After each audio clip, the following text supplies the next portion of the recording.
So good morning, everyone. This is your host, Captain Vijay, and my co-host, Captain Gajanan sir. Welcome to the new episode of Pilot Talks, Pilot Ki Baat. In our last episode, we spoke to Captain Sajan Varghese. He gave us a lot of information, valuable information. He shared his journey. He talked about his duties as a dock master, and also he shared about the how the coaching pilots are one of the best in the world. But there were still a lot of questions that we were not able to ask him because of the time constraint. So I have a feeling that we should really get him on board. Captain Gajanan sir, what do you think? Yes, absolutely. I mean, it was a very pleasurable to have him last time answering all our questions, and I'm sure the viewers must have enjoyed. And since this is the next episode in continuation with that, I remember that there was a very huge Maersk vessel, 360-meter plus, came into Kochi port, and we really want to know as to what kind of preparations in terms of port planning and berthing and things like that went behind the scene, because many people may not know that.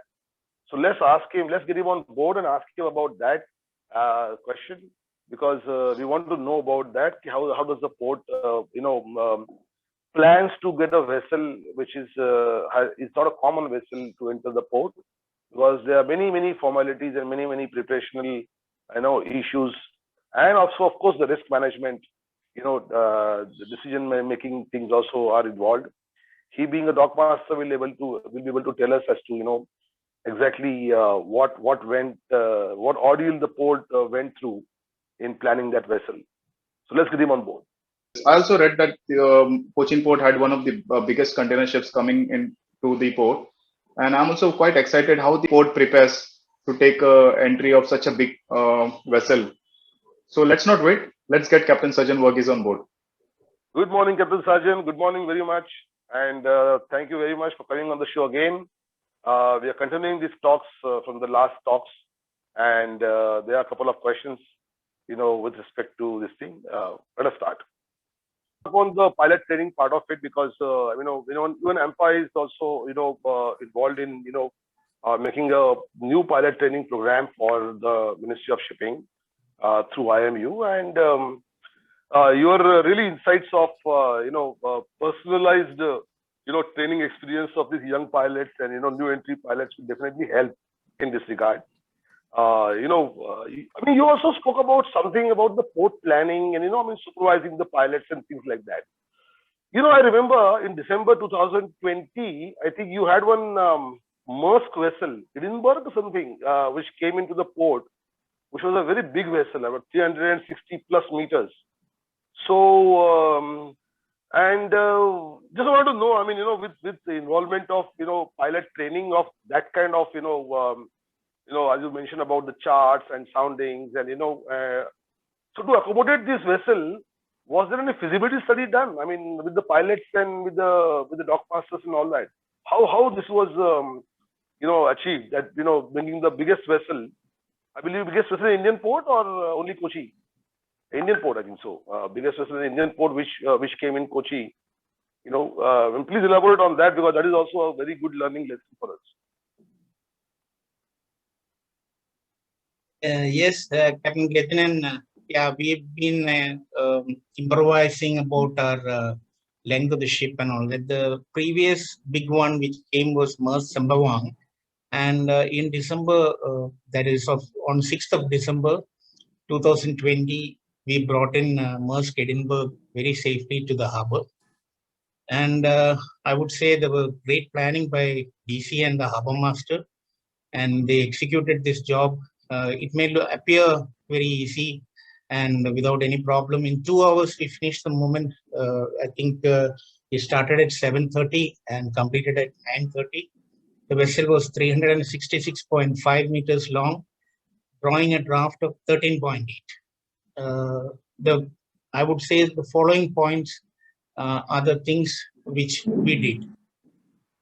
Number one, we ensured that there is sufficient depth in the channel, in the approaches, in the turning basin, and on the berth, so that the pilot don't have any problem of depth.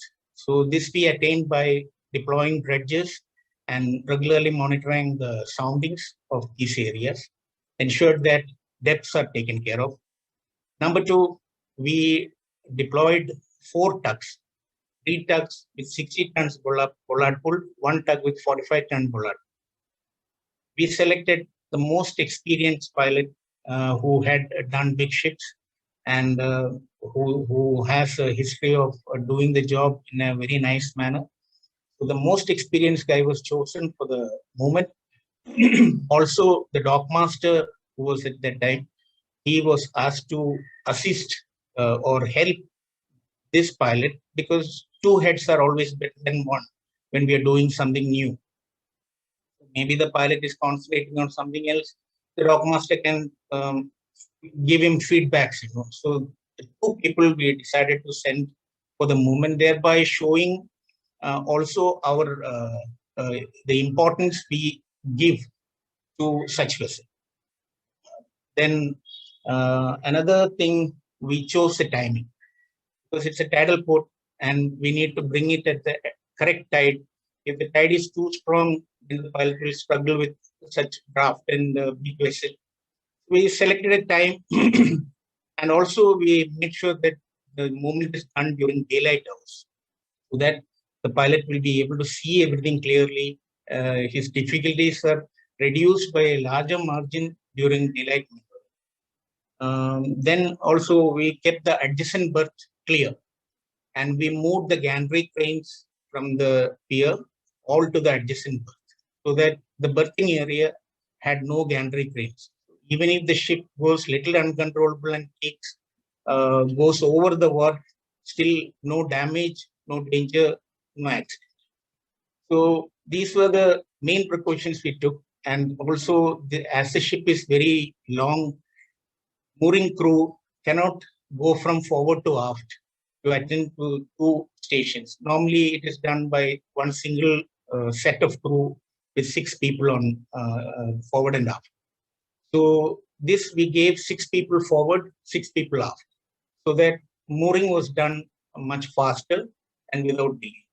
So these are some of the things which we took up, and also the pilots had their own that piloting system, which is secured by Cochin Port, and it gives you the center line of the channel.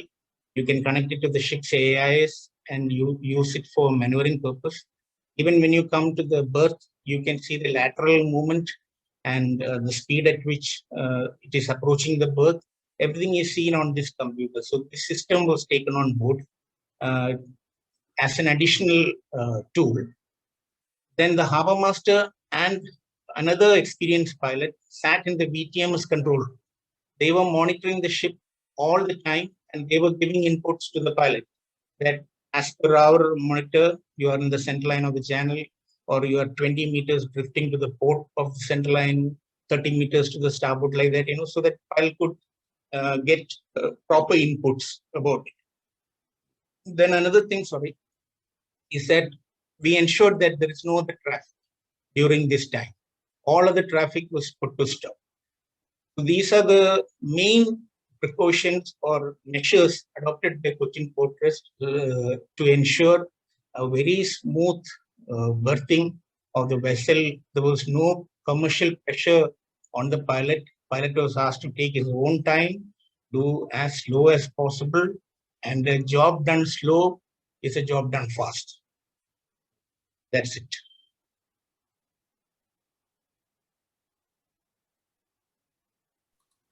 Sir, your mic is muted. Captain.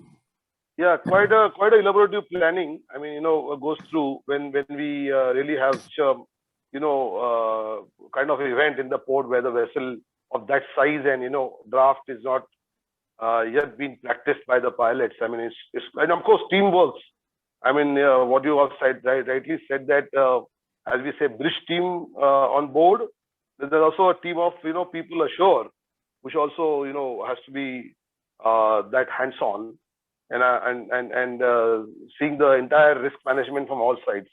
I mean, very well answered, very well planned. Cochin Port, I really congratulate Cochin Port, people like you in Cochin Port and the leadership of the port to take that call and and make that mark of pride, in our Indian ports. I have something else to ask you also on the pilots. Basically, when you talk about the maritime pilots in other ports also, they don't have much of visibility, in as such. So are the issues of the pilots are also not been discussed at the governmental forums and things like that. Pilot belongs to a port and he remains there, rather, doesn't get highlighted anywhere, his career, though he is a very important cog in the wheel with respect to the port management. Not only with the local knowledge he comes on board, but he's also responsible for the safety of navigation, safety of port infrastructure, safety of environment. And more than that, if I may add, he's also responsible for the national security.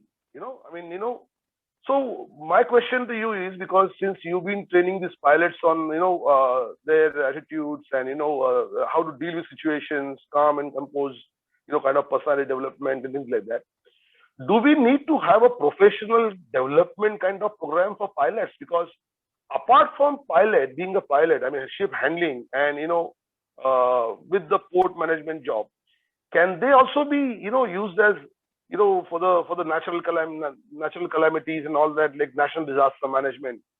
But to use them as that, we need to really develop a professional. So are you of the opinion that we should have a kind of a professional development program for the pilots even after they have finished their training period and they have become pilots and doing the service? So we can, what is your opinion on this? Yeah, it's a very good suggestion which you made. I understand that, some important jobs like Swiss pilots and all that, they have a program in which, suppose, let us say a pilot hasn't had any accident or an incident for about 6 months. He kind of complacency sets in, and he feels that now I know everything and I'm too good, I'm a very skilled pilot and things like that. And then suddenly one day everything will go wrong and he will have a massive accident. And then once you have an accident, then everybody comes in and the works, how it is in the maritime industry when accident happens.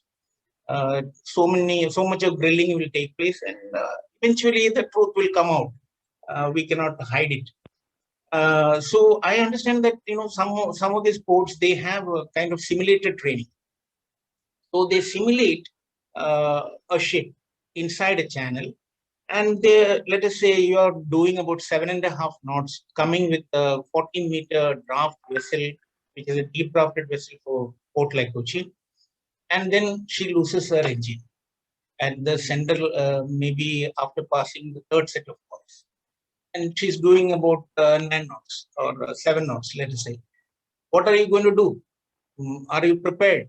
Do you have a tuck standby in a long 16-kilometer channel? What is the next step you're going to make? So these things, if it can be simulated and a pilot can, maybe with his experience, he can do it on a simulator. Probably the vessel may run aground. Probably it may not run aground. We don't know. But these sort of things, if it can be incorporated into a system, and the pilots are asked to come, let's say once in a year at least, if they have been on a rotation basis, one person at a time you can take and do this kind of a training for him. It will be very helpful for him to continue with that port, because he will know all kind of problems that can happen. And an experienced pilot like me can also help in setting up eventualities which can lead to problems close to berth, away from berth, inside the channel, or wherever it is. And the more you're prepared for an accident, the more better your brain will work. It will give you outputs, not right out of the blue. You will get something, once your adrenaline pumps up, something you may do, maybe right, maybe wrong, but at that time you have to save the ship. You don't have any time to think. So it is a good suggestion, Capt.Gajanan. I feel that we have come a long way, and this will also add a lot of help to the present working pilots all over India. No, absolutely. I mean, you touched upon a very right point of, accident and incident with the pilots on board. I mean, fortunately, we have not had a big Major. accident in India with the pilot on board, like, like Australia has had and UK has had an English channel. I mean, if you name there are about 25, 30 major accidents of the ship involving pilots and pilots' decisions. And we're not been there because all thanks to you people like you, because you've been training these youngsters and next gen guys, properly. So the training has a lot to play in this. But having said that, the entire world at the moment, after formation of AIMPA, is looking at Indian pilotage. And I am also a part of that global marine, pilot think tank group, where we have 15, 20 pilots all over the world. And, all of course are senior pilots, and, some of them are pilot services managers and CEOs of the pilot services companies in Australia and UK and Rotterdam. But having said that, what there all things about Indian pilotage is that no data on accident incident comes out of India. And that is why I said, professional development program, once it sets in, we'll also be able to insist upon, pilot reporting the incident, because it is all about learning from somebody else's mistake. As you know, shipping accidents are very, for low frequency, but very high impact. And the ports are situated. I mean, you see all the ports are now very close by the city, like Chennai port for that matter. It is right inside the city. So it is, I mean, any accident happening in Chennai port tomorrow, it will be a disaster for the entire city, or, I mean, I'm saying the explosion and that kind of thing, in case that happens. So a lot of LNG, LPG terminals are coming out in India with the alternative fuel arrangements, and, to take away the, carbon footprints on the thing. So gas is going to be used as fuel, so that will increase the gas terminals.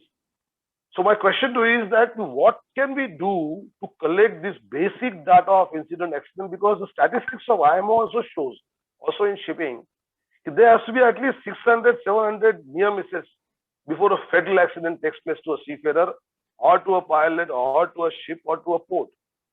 So what can be done, best way to encourage these youngsters and the pilots who are in service to report an incident, report an accident, report a mistake? What's your suggestion on this? Yeah, we do a practice in coaching port called, we carry something called a feedback form from the port for every ship which we do. In this feedback form, there are certain things which we need the master to certify that, when his last garbage was removed from the vessel, has he asked for any bunkers here in this port. There's a set pattern of questionnaire. The top portion, the pilot has to fill up and give to the captain, saying that which berth he is going, side he will be going alongside, and what is the mooring pattern in that berth, and what are the local arrangements generally done.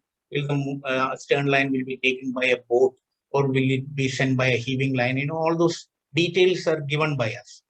Right at the bottom of this feedback form, we have a question for the master that was the pilotage satisfactory for you? Is there any problem which you noticed during the time of maneuver?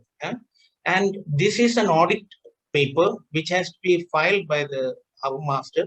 So if there is an incident, if there was a problem while berthing, some fender damage took place, or the vessel came a little fast and took on the fenders, that he fears that there may be some kind of hull dent, or maybe a damage to the fender. It's not visible, but it has made the rubber weaken.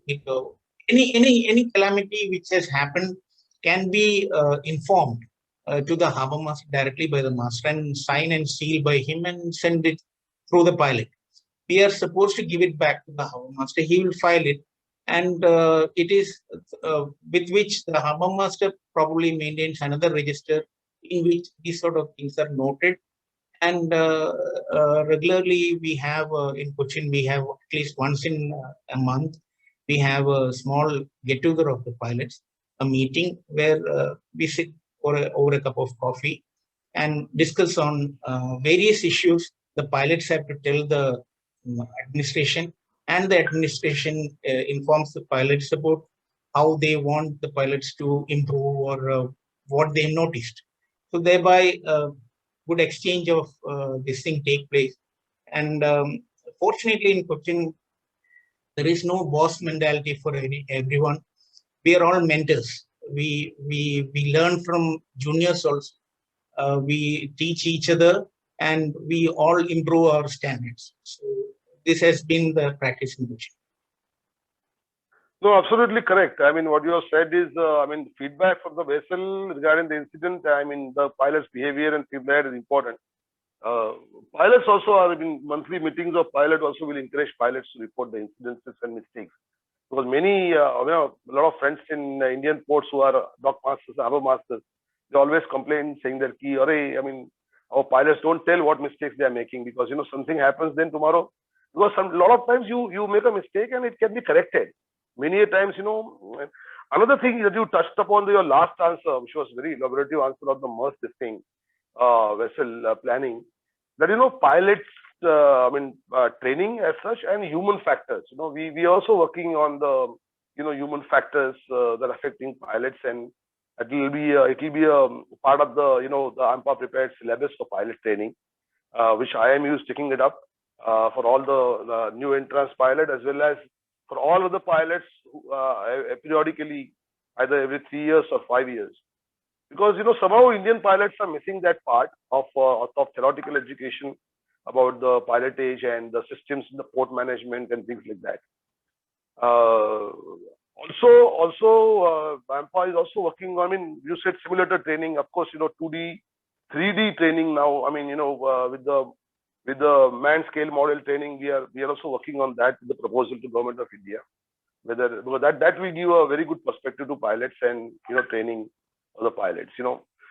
One last question, which is very close, and AIMPA took it up since beginning about the pilot boarding arrangements, pilot ladder.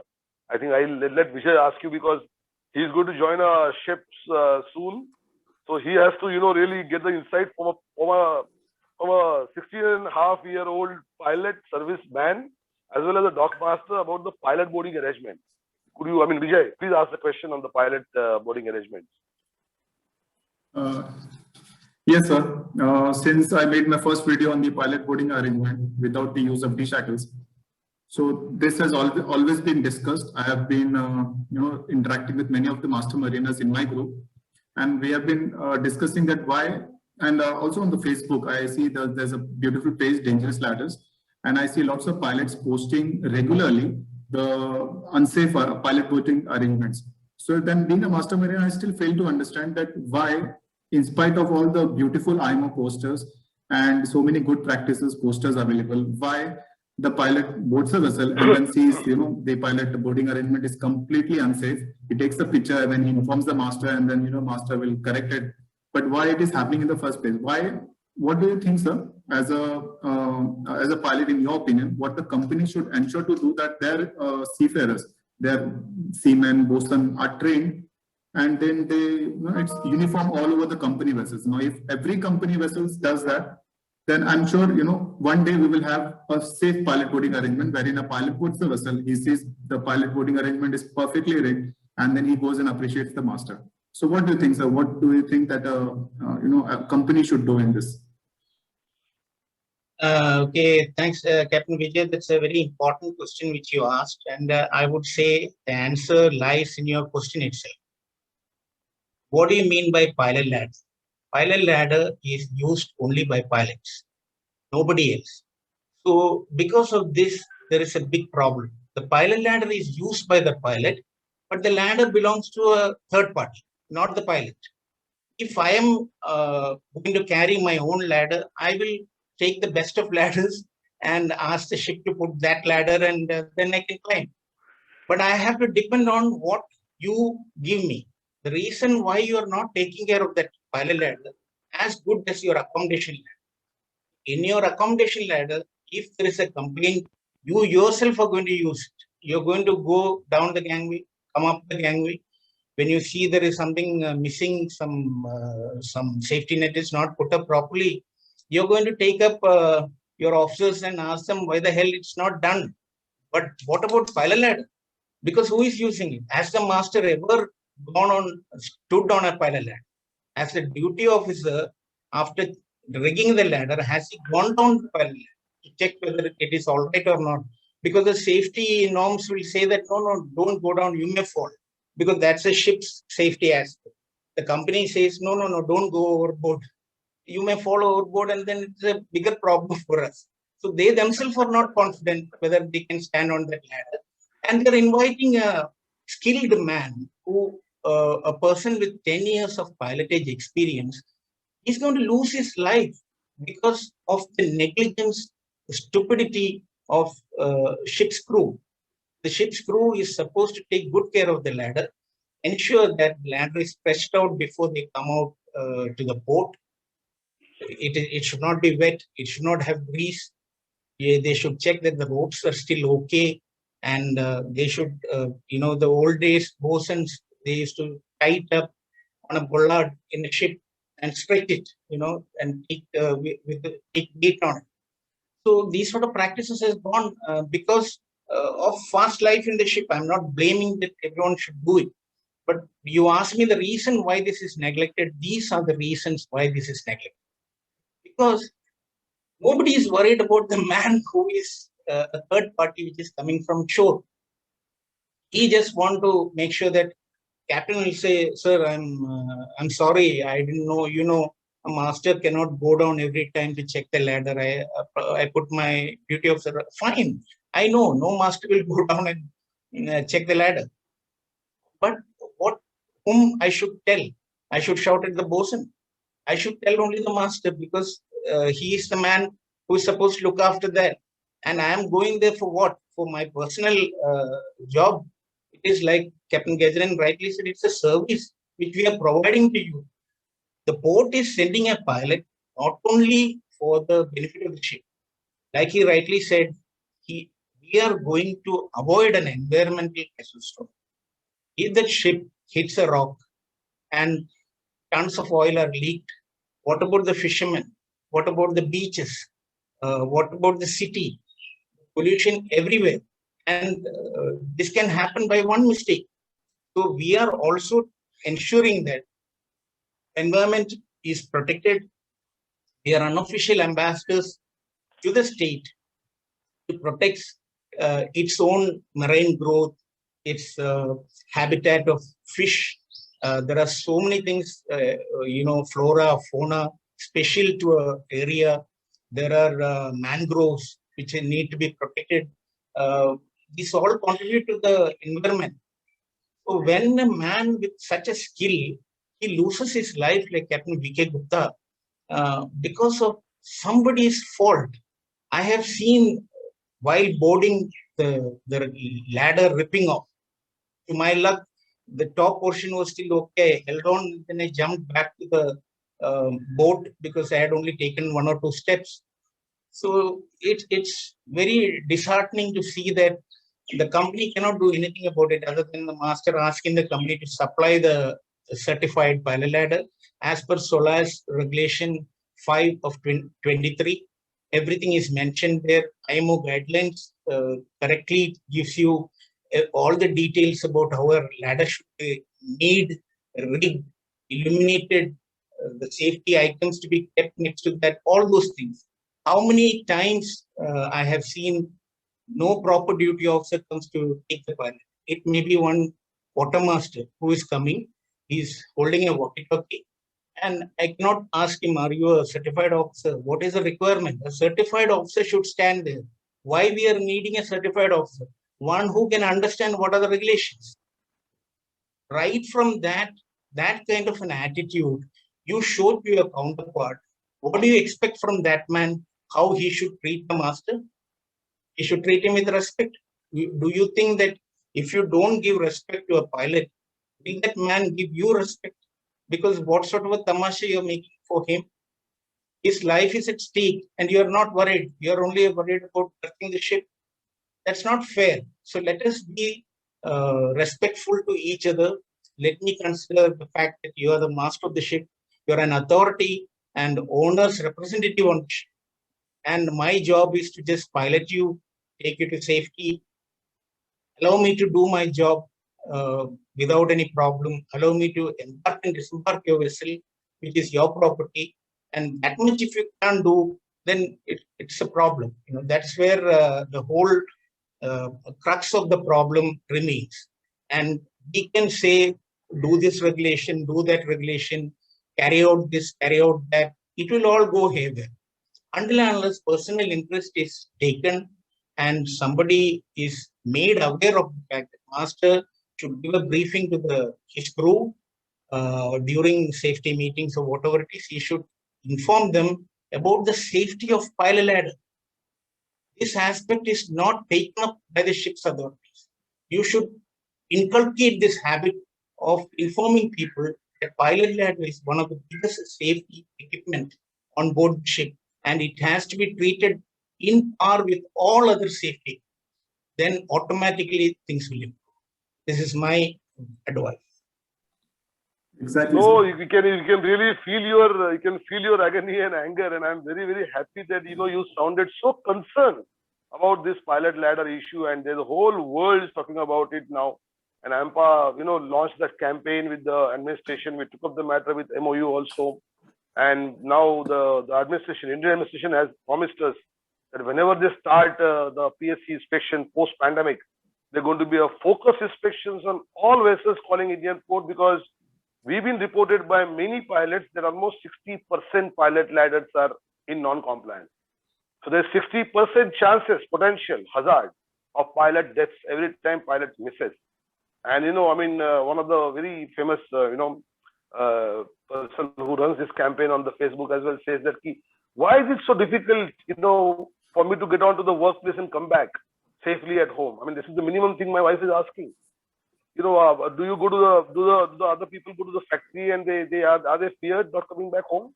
Why am I always feared? Because there's a trust, Vijay, as we discussed other day also in one of the videos, that the trust that pilot has on the master. So when you're going on ship now, I'm sure you'll insure on your ship. So we are Captain Varghese, at least we are sure now that one ship, the Vijay boats, will be definitely safe. Taking this forward, AIMPA also did a lot of training exercises with MTIs and with shipping companies joining crew and all that.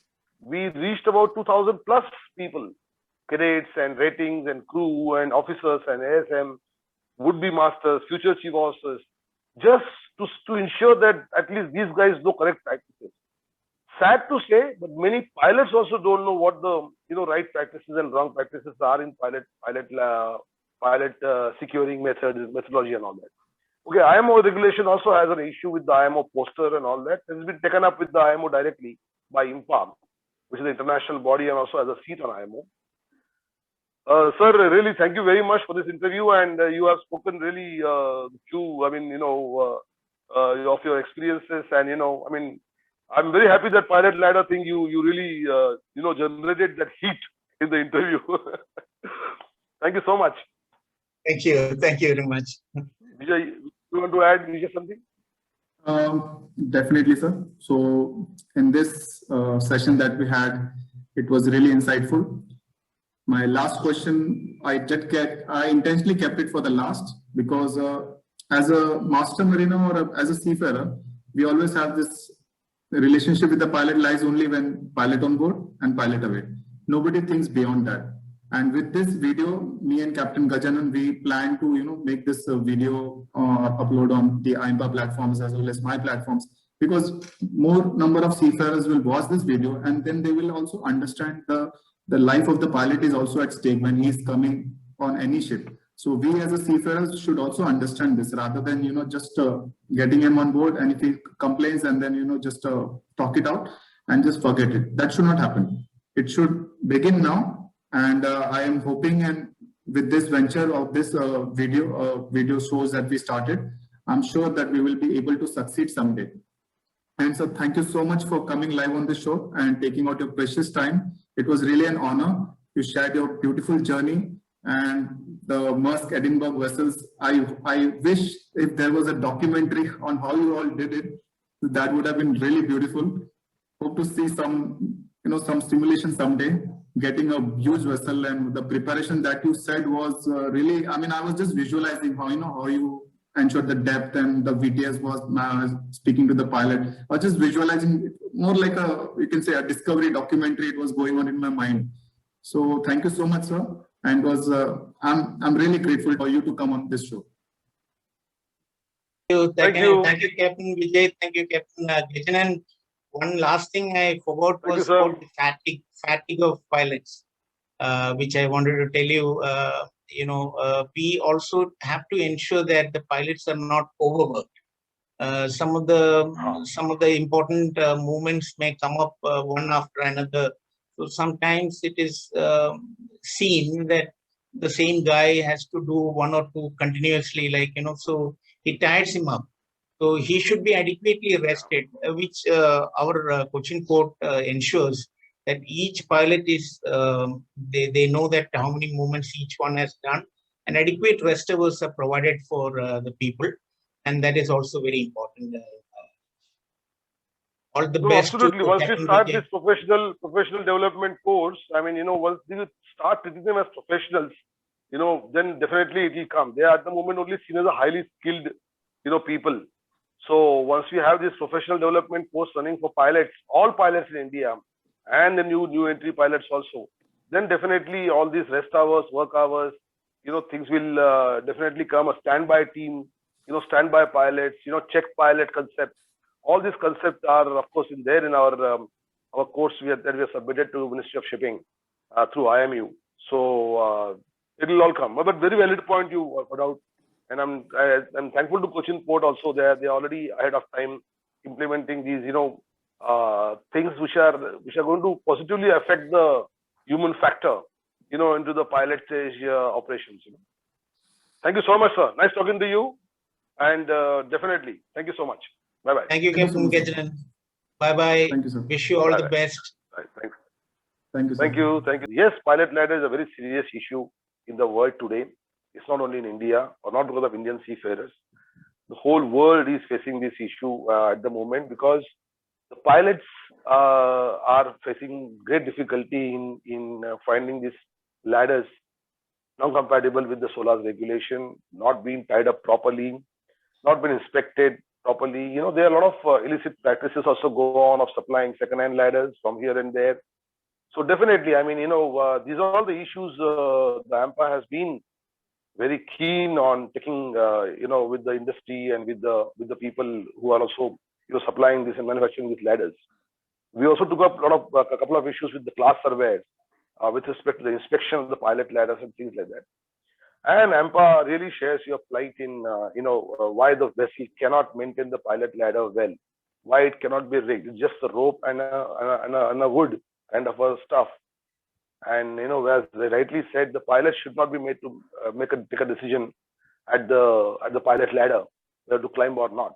It has to be a standard operating procedure driven kind of a process where the pilot climbs up with a lot of trust, and he sees a seamanship there. He sees a quality of work there. He sees a skill of a seaman there, entering the pilot ladder. Then he can be very comfortable, and I'm sure all the pilots will return back to home from the work safely.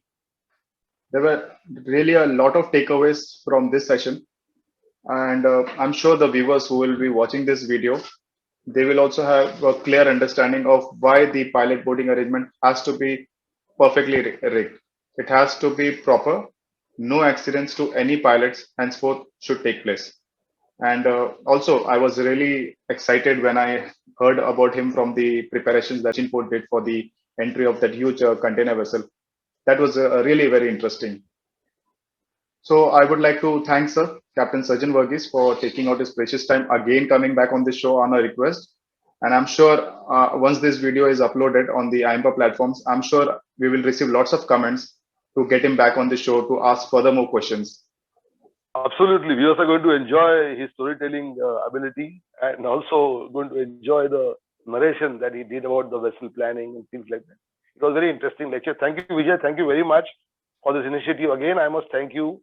And the AIMPA Governing Council also thanks you a lot, because they have been seeing these videos and talk shows. And our name, Pilot Ki Baat, just goes, with this, because we are asking the pilots direct question, people who are involved in pilotage direct questions. and getting the insight from them in order to draw out some takeaways or take homes for us to look at the industry in a different perspective altogether. Thank you very much for this. Thank you.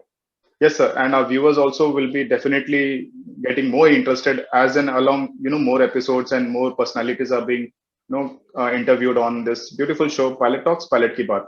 So thank you all our viewers. Please stay tuned for our next episode. We have plans to get even more interesting conversations with one of the biggest personalities in this pilotage industry, maritime industry. So stay tuned for our next episode. Till then, this is your captain host, Vijay, and my dear captain co-host, Gajanan sir, signing off. See you for the next episode. Pilot Talks, Pilot Ki Baat. Pilot Talks, Pilot Ki Baat. Thank you. Yeah.